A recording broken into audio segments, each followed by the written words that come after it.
جاسم الصحيح من السعودية، زاهر أبو حلا من لبنان،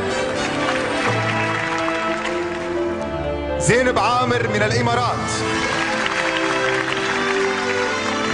صالح مجيد من العراق، صلاح الدين الغزال من ليبيا، ياسر الأطرش من سوريا. أهلا وسهلا بكم معنا.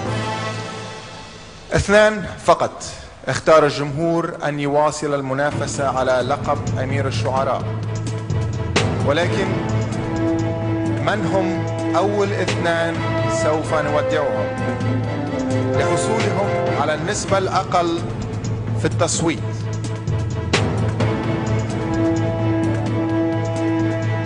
لحظات توتر وقلق. الرحلة تنتهي هنا ب2 من متسابقينا. من سيغادرنا اليوم؟ الجمهور قرر الأخ صلاح الدين الغزال والأخ صالح مجيد من ليبيا سيغادرنا اليوم. تفضل يا مان. تحية لشعرائنا.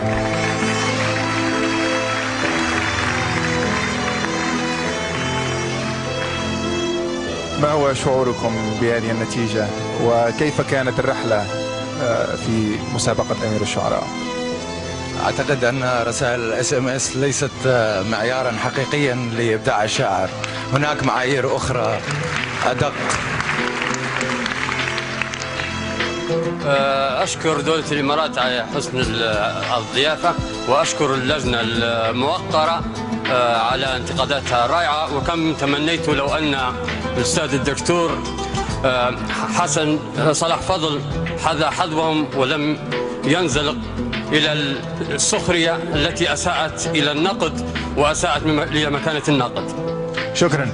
تحية لشعرائنا المغادرين. تفضلوا.